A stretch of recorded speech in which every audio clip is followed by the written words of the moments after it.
Within our process of problem solving for our clients and implementing certain strategies and tools to help them, we find that very often, if not every single time, clients will refer to financial stress, financial anxiety, and in some cases will mention financial trauma.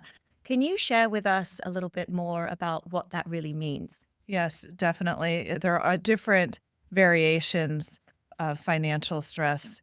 So it's true that there's these different types of responses that are similar but slightly different. Financial stress is this more universal experience around finances that almost anyone you speak to might have that comes from experiences like job loss, death, divorce, moving, an income change, debt. That's the external circumstances that lead to financial stress. Again, just an appropriate human response to these very difficult stressors that one might deal with.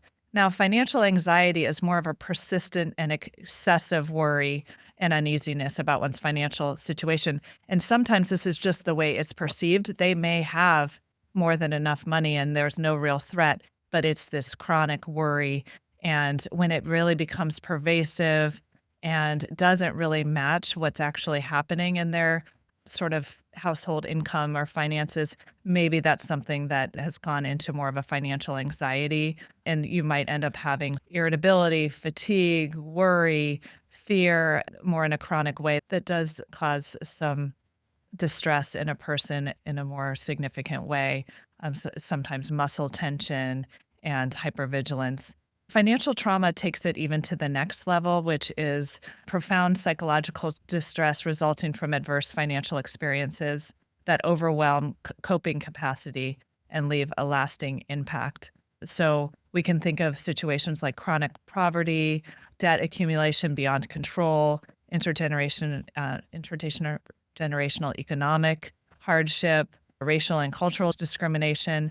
And with that, you're going to see what we call symptoms or traits that occur when someone has that trauma that look like PTSD, which is hypervigilance, flashbacks, compulsive behaviors, avoidance.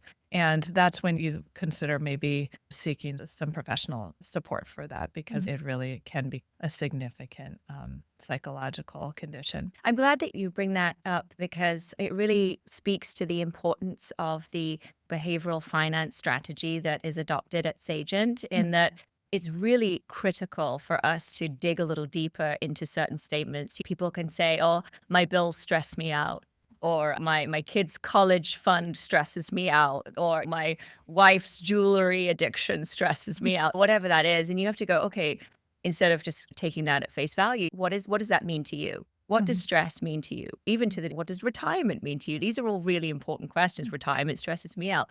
What does that mean? What does that look like? Really understanding the why. Is this coming from a long-term financial trauma that you've spoken about? Or is this just, hey, I don't like bills, they're stressful, it's just a very regular thing? And really understanding why that particular person has shared that information really helps us to create the solution.